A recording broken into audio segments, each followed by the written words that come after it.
Iran Israel में एक बार फिर से भयंकर लड़ाई शुरू हो चुकी है, जंग शुरू हो चुकी है। ईरान ने देर रात दर्जनों मिसाइलों के साथ बैलिस्टिक मिसाइलें जो हैं वो इसराइल की तरफ दागी, जिसके बाद पूरा इलाका इसराइल का वो कहीं ना कहीं उस तरीके से नजर आने लगा कि जैसे दिवाली जैसा माहौल उस आसमान में नजर आने लगी हो।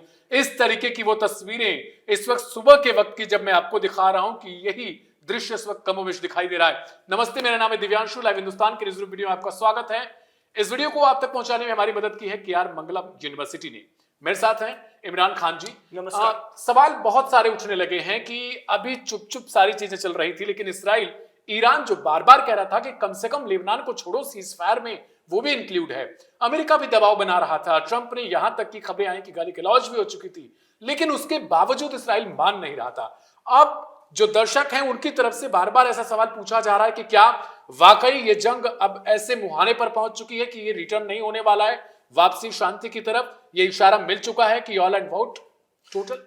ये सिर्फ और सिर्फ अमेरिका पर निर्भर करेगा कि अमेरिका का खित्ते के अंदर में यानी उस रीजन के अंदर में और दुनिया में अब कितना वकार, कितनी इज्जत, कितना दबदबा रह गया है। अगर इस जंग को अमेरिका ने खत्म करा दिया तो ये माना जाएगा कि दुनिया अमेरिका की सुनती है, और अगर नहीं खत्म करवा पाए, ट्रंप नहीं रोक पाए, तो ये जंग बढ़ेगी। उसकी वजह सीधी सीधी है कि ईरान अपने जो प्रॉक्सी हैं, जिनको प्रॉक्सी कहा जाता है या हिमायती संगठन, उनको नहीं छोड़ेगा अकेला।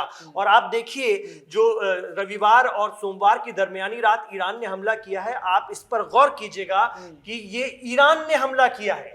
ईरान ने अटैक किया। इससे सीधा संदेश ये है, मतलब आमतौर पर ईरान पहले हमला नहीं करता है, वो पलटवार ही करता है हर बार, लेकिन इस बार उसने पहले अटैक किया है। ये सीधा संदेश है कि वो अपने जो हिमायती संगठन है, प्रॉक्सी है, उनको कोलैप्स नहीं होने देगा। ये आप साफ तौर पर जान लीजिए। लेकिन जो जिस अमेरिका की बात कर रहे हैं, बीती रात भी हमने देखा था कि ट्रंप की तरफ से कहा गया कि रिटेलिएट मत करना, यहीं पे छोड़ दो, जंग को आगे मत बढ़ाओ। लेकिन नेतन्याहू ने एक नहीं सुनी। कुछ ही घंटों के बाद इसराइल ने बहुत बड़े पैमाने पर दावा किया कि उन्होंने भी ईरान पर हमले किए। ट्रंप फिर से कहते हैं कि चलो दोनों ने एक दूसरे पर कर दिया, लेकिन उसके बावजूद इसराइल नहीं मानता है। मतलब नेतन्याहू ने अभी तय कर लिया है, तुम रहो ना रहो साथ में, मुझे लड़नी है लड़ाई। क्योंकि दूसरी तरफ नेतन्याहू को लेकर भी चिंता है कि अगर वो ऐसा नहीं करते हैं तो बहुत सारे केसेस चल रहे हैं जी। क्या वजह हो सकती है ट्रंप की? तो चीजें तो वही फेल हो जाती नजर आती है। बिल्कुल बिल्कुल, सीधी सी बात है। चाहे ईरान हो चाहे इसराइल, दोनों की अपनी अपनी विचारधारा है। इसराइल के लिए ईरान आज भी खित्ते में सबसे बड़ा खतरा है, और ईरान के लिए इसराइल का कोई वजूद ही नहीं है। अब ऐसी स्थिति में लड़ाई तभी खत्म हो सकती है जब अमेरिका दोनों को समझाए, या इसराइल चूंकि उनका बहुत करीबी है, पार्टनर है, उनको समझाए कि भाई आप विचारधारा को बदल दो, या तो दोनों में से कोई एक रहेगा। एक किसी का अस्तित्व रहेगा या किसी का नहीं रहेगा। ये स्थिति बनेगी ही बनेगी, इसके अलावा इसका कोई इलाज है नहीं। तो अमेरिका इसमें यह कर सकता है कि दोनों को समझाए कि विचारधारा में थोड़ा सा मामला अपने आप को कंट्रोल में रखो।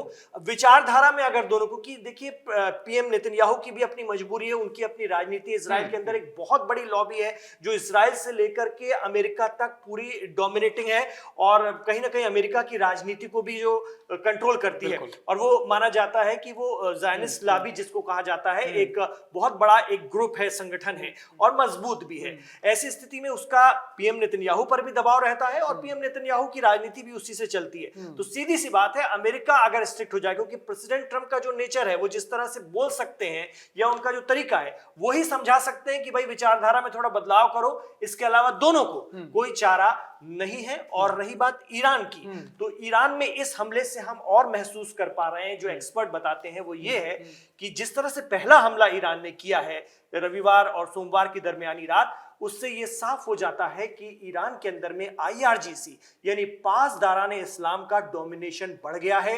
Mushtaba Khamenei, Ayatollah Mushtaba Khamenei सीधे फैसले ले रहे हैं। उन्होंने सारी चीजें अपने हाथ में ले ली हैं, क्योंकि आप देखेंगे इससे पहले ईरान फर्स्ट की पॉलिसी चल रही थी, जितनी भी सरकारें थी आयतुल्लाह खामनेई के जमाने में, और ये हसन रोहानी जो राष्ट्रपति थे ईरान के, उनके जमाने से चल रहा था ईरान फर्स्ट। मतलब ईरान को हम पहले रखेंगे, बाकी हमें दुनिया के मामलों में उतना दखल नहीं देना। आपने देखा होगा जब सैयद हसन नसरुल्लाह को मारा गया था इजराइल के जरिए, तब भी ईरान ने ज्यादा कुछ कहा नहीं था, ज्यादा कुछ रिएक्ट नहीं किया था।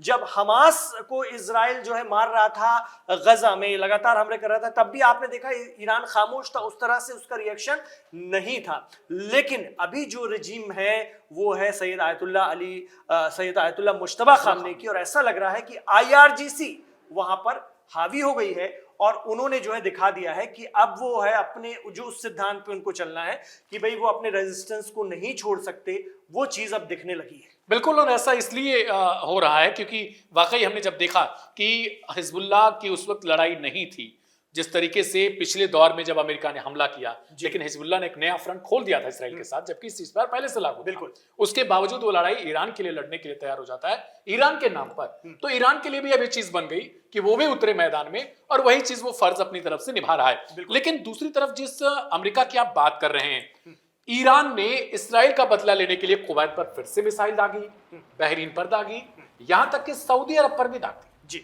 मतलब वो तो खुद चाहता है कि अमेरिका भी आ जाए, कोई दिक्कत नहीं है। बिल्कुल वो इस मोड में है, बिल्कुल इसी मोड में है वो, और वो जंग के मोड में है। हाँ। वही बात है, विचारधारा में किसी न किसी को तो समझौता करना पड़ेगा, या एक दूसरे का वजूद को या तो मानना पड़ेगा, या फिर एक कोई उसमें से जिसका अस्तित्व जो है खासतौर से ईरान में इस्लामिक रेवोल्यूशन की रिजिम जाएगी, या फिर इजराइल के साथ दिक्कत होगी। दोनों में से कोई एक चीज ही हो सकती है। अब अमेरिका पे ही, मैं इसलिए आपको शुरू में कहा कि ये सारी दारोमदार अब अमेरिका पर आ जाता है, प्रेसिडेंट ट्रंप पर आ जाता है, क्योंकि दोनों अभी सुनने की स्थिति में नहीं है। वो किस हद तक समझा पाते हैं, उससे ही अमेरिका का दबदबा भी दुनिया में पता चलेगा अब कितना बचा है।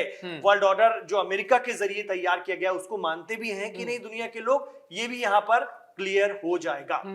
तो ये तस्वीरें जो आपकी स्क्रीन पर चल रही है, देखिए ये ईरान की बैलिस्टिक मिसाइलों की हैं, और किस तरीके से जब ये आसमान से होकर गुजरती हैं तो किस इस तरीके की लकीरें नजर आती हैं आसमान में, और यही खास ईरान की मिसाइलों में माना भी जाता है।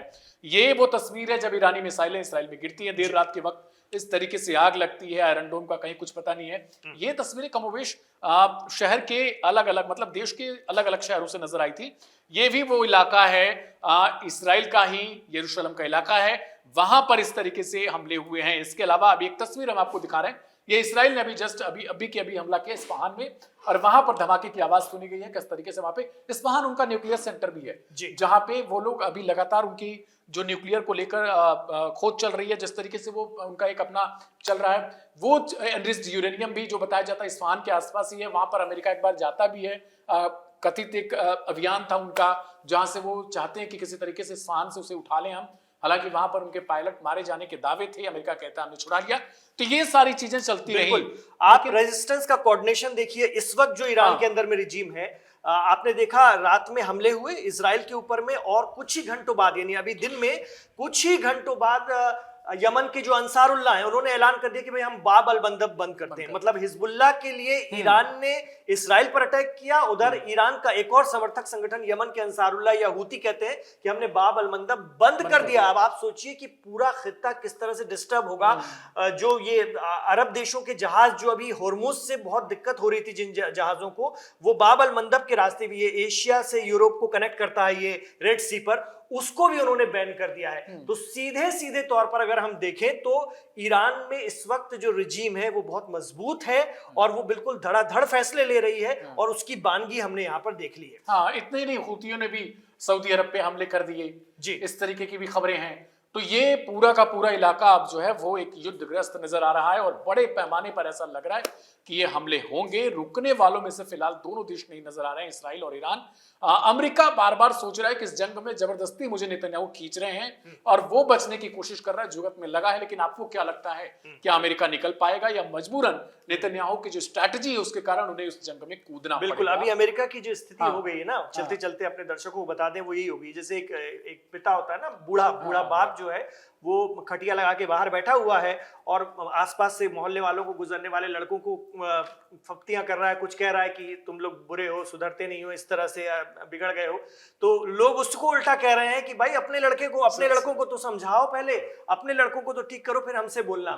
तो सुन नहीं रहे, मतलब ना उनका लड़का सुन रहा है ना मोहल्ले वाले सुन रहे हैं। वो उस तरह के व्यक्ति की स्थिति अमेरिका की हो गई है। तो अगर अमेरिका ने अपने आप को यहाँ पर अभी चीजों को कंट्रोल करने में नहीं नहीं लगाया तो ये जंग बढ़ेगी। और ईरान ने फर्स्ट अटैक करके बड़े सिग्नल दे दिए, सीधा इसराइल पर ईरान का अटैक करना बड़ी बात है। बिल्कुल, और क्या सोचते हैं आप इस युद्ध को लेकर, उसे कमेंट बॉक्स में जरूर लिखिएगा।